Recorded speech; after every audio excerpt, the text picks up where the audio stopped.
Hello, my name is Brandon and I'm your host for this tutorial series on discoDSP synth Corona. And this week we're going to be looking at the filter section, which is on the left middle of your synth Corona. And I'm going to start from top to bottom, showing this little gray area to the middle and then down here where the volume envelope post and pre section is. The first thing you're going to notice is this green on if the filter was turned on with the sound you have.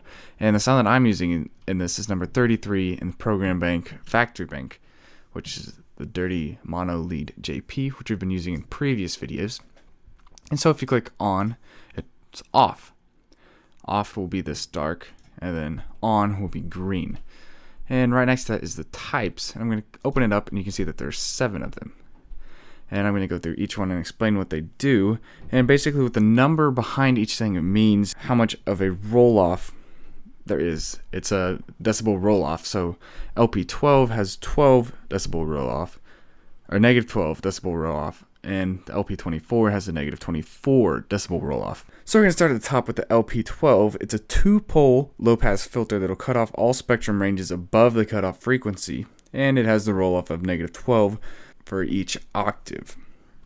Now the LP24, which is like the LP12, but it's a 4-pole low-pass filter with a negative 24 decibel roll-off per octave. Now the difference in the LP24 and the 12 is the 24 has a steeper frequency curve response. And next we have the BP12, which is a 2-pole bandpass filter, and this allows only the frequency ranges surrounding the cutoff point to pass through. And to control this, you use the resonance, which is right here. This button, or this knob right here, is what controls the bandpass filters. And next we have the BP24, which is a 4-pole bandpass filter, and does the same thing, which is only allows frequency ranges surrounding the cutoff point to pass through. And the resonance knob also controls this. Next we have the HP12, which is the high pass 12, and this passes frequencies above the cutoff point and cuts all the ranges below it. The roll-off for this is negative 12, as mentioned in its title. And next we have the HP24, which is the opposite of a low-pass filter, and does the same thing as the HP12. It passes all the frequencies above the cutoff point and cuts all the ranges below it. And the very last one we have is the BS24, which is a special 4-pole lo-fi band smash filter, which is pretty epic if you ask me. Now the sound that we already have chosen has the low-pass 12 filter, so that's what we're going to stick with. And the next thing you have in this section is shape. And if we look at it, we can see we have 7 more options in this shape, and I'm going to explain what each one of those do. First thing we have is the tan H, which is a hyperbolic tangent. And so if you're a math major, you're probably already going to know what I'm talking about, but chances are, yeah, this is all new to you. And basically what this means is that it's the sound is shaped symmetrically, except one side is inverted. And poly always means more, so basically what it says is it fills out more of your sound. It's a warmer tone. It'll give you the warmer tone. And ASYM, or asymmetric 1, it mirrors the filter and centers it, so all the sound is centered towards the middle. And the asymmetric 2 splits up the sound in stereo form, so instead of it sitting in the center, it'll be parted and sitting on side to side. And next we have the hard limit, and the hard limit is the maximum value that your sound can raise a soft limit to. Now when we get back into the middle, we have knobs, which are the cutoff, resonant, drive, and key track. The first knob we have is the cutoff, and I'm going to go ahead and play the sound that I have selected so you know what it sounds like with this 106.4 hertz cutoff.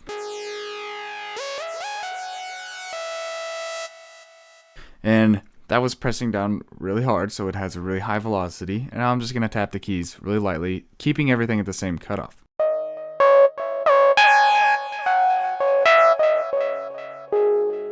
You can see it's a lot softer, but when I bring the cutoff really far up and I'm still barely pressing the keys,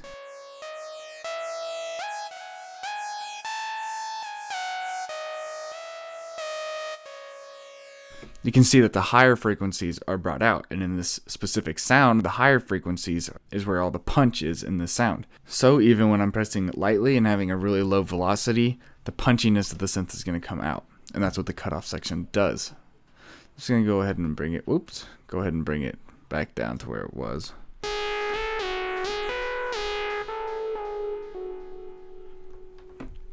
And next we have the resonance. And the resonance is directly related to the type you have selected. So right now where we have the resonance, it's affecting our sound just a little bit, which I like where it's at, to be honest.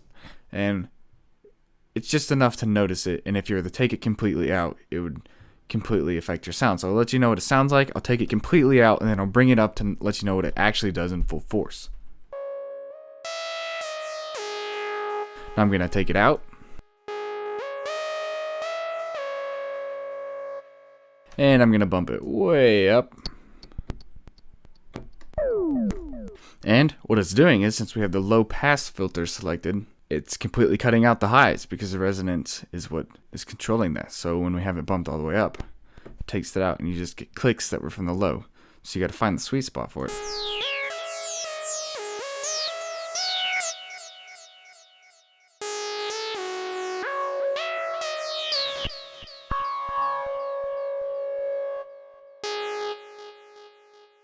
And next we have the drive, and what the drive does is it's how much the filter is affecting the sound that is running to it. So right now it's setting at 0, which I'll have it played for you. And when I bump it up,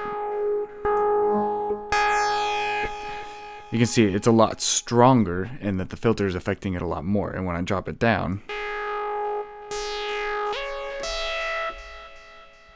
it's a lot more of the original sound that's coming through. And next we have the key track. And basically what the key track does is set so that the keyboard tracking amount will increase the filter cutoff frequency based on incoming note pitch. So higher notes will add higher frequencies to the current filter cutoff point. So it's more of the automatic filter setting for you, which is a really nice feature inside of Corona that a lot of other synths do not have. And the very last part we have at the beginning of our filter section is this volume envelope. And it's post and pre. What this does is it selects whether the sound gets to the filter after the volume envelope or before the volume envelope. So we have post selected, it's going to the volume envelope first and then coming to the filter. When we have pre-selected, it goes to the filter and then to the volume envelope. So you know what it sounds like with the post on. But when we go to pre, it's almost a whole new sound. And that's all we have for the beginning of the filter. So the next few videos will be over the filter LFO and filter envelope, which stress the filter just a little bit more.